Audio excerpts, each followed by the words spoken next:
데이터 분석과 함께하는 공모주 투자 당장 팁입니다.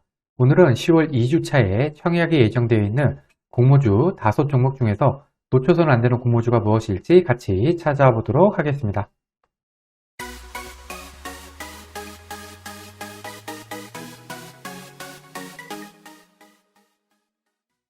먼저 9월 5주차 청약 캘린더입니다. 11일 화요일에서 12일 수요일까지는 핀텔 하나금융 25스펙, 한국제 11호 스펙, 렌치스펙 24호 청약이 예정되어 있고요. 12일에서 13일은 플라즈맵 청약이 예정되어 있습니다. SBB테크 환불금과 샤페론 환불금으로 이렇게 5종목 청약이 가능합니다. 참고로 청약 일정은 언제든지 변경이 될 수가 있고요. 변경이 되는 경우에는 제 유튜브 채널 커뮤니티 게시판을 통해서 알려드리도록 하겠습니다. 청약 종목 리스트를 먼저 보시겠습니다. 핀텔은 고해상도 AI 영상 분석 기업이고요. 플라즈맵은 바이오 의료기기 업체입니다. 그리고 이렇게 3개는 스펙주입니다. 공모가가 하나금융 25스펙은 특이하게 스펙주인데 만원이고요. 이 2개는 스펙주답게 2,000원, 일반 종목인 핀텔은 8,900원, 11,000원입니다. 공모규모는 스펙주인 하나금융 25스펙이 400억으로 가장 크고 일반 공모주인 핀텔하고 플라즈맵은 코스닥 소형주라고 볼 수가 있겠습니다. 먼저 업종부터 비교해 보겠습니다. 이번에는 사실 업종이 조금 별로입니다. 요즘 같은 주식시장에서는 핀텔의 AI 업종 같은 성장률은 좀 별로죠. 그리고 의료기기도 매력적인 업종은 아닌 것 같습니다. 스펙주 같은 경우에는 손실 가능성은 없지만 높은 수익을 주기는 어렵습니다. 물론 예전에 삼성스펙 같은 경우에는 따상 이상을 치기는 했지만 이번에는 그런 종목은 없다고 보셔야 됩니다. 먼저 스펙들부터 비교를 해보겠습니다.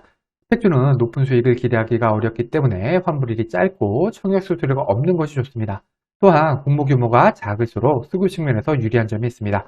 하지만 공모 규모가 작으면 경쟁률이 높아진다는 단점도 있긴 합니다.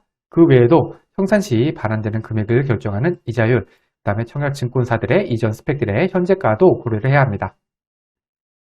먼저 환불일하고 청약 수수료를 비교해 보겠습니다. 세 종목 모두 환불일은 2일로 무난하고요. 청약 수수료도 2,000원으로 특색이 없습니다. 공모 규모 같은 경우에는 NH스펙 같은 경우엔 공모 금액이 86억으로 가장 적기 때문에 수급 측면에서는 조금 유리하다고 볼 수 있습니다.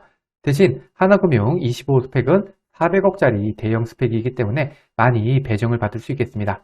이자율 같은 경우에는 1.5%, 1.5%, 1.3%로 모두 낮은 편입니다. 스펙들의 평균 가격을 보면은 하나 스펙들은 2,228원, 한국 스펙은 2,150원, NH 스펙은 2,112원으로 한국 스펙들의 평균 가격이 가장 높습니다. 따라서 하나금융 25 스펙은 10% 이상의 수익도 한번 기대해 볼 수 있겠습니다. 공모 규모입니다. 공모 규모가 클수록 배정 금액이 많을 수가 있기 때문에 수익 측면에서는 유리합니다. 핀텔은 공모 규모가 178억, 플라즈맵은 195억으로 플라즈맵이 조금 크긴 하지만 둘 다 코스닥 소형주죠. 따라서 기간 수혜직 결과가 잘 나온다고 하더라도 수익은 크지 않을 가능성이 높습니다. 구주 매출 비율입니다. 구주 매출이 있다는 것은 공모 금액이 회사가 아니라 기존 주주, 즉 구주에게 돌아간다는 것으로 공모주로서는 마이너스 요인입니다. 두 종목 모두 구주 매출이 없습니다. 상장일 유통하는 금액을 살펴보겠습니다. 이 데이터는 기간 수혜 직전 기준으로 실제 유통하는 물량은 기간 의무 보유 하각에 따라서 감소할 수가 있습니다. 참고로 유통하는 물량은 적을수록 상장일 수급 측면에서 유리합니다.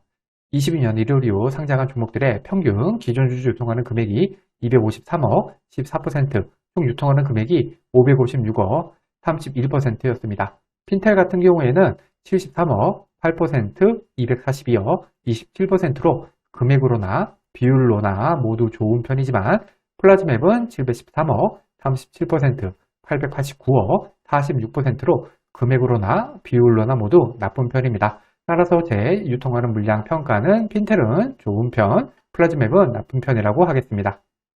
특이사항이 있는지 살펴보겠습니다. 특이사항으로는 특례상장, 코네스 이정상장, 환매 청구권 등이 있는데요. 그 중에서 특례상장하고 코네스 이정상장은 마이너스 요인, 환매 청구권은 플러스 요인에 해당이 됩니다. 두 종목 모두 기술특례 상장 기업입니다. 청약 금액을 살펴보겠습니다. 하나금융 25스펙 같은 경우에는 스펙이지만 공모가가 1만원이기 때문에 최소 청약인 10주 청약하는데 10만원이 필요합니다. 한국 제11호 스펙은 공모가는 2,000원이지만 최소 청약이 50주여서 10만원이 필요하고요. 그리고 이 두 종목은 최소 청약이 일반적인 10주고요. 핀텔 같은 경우에는 20주가 필요합니다.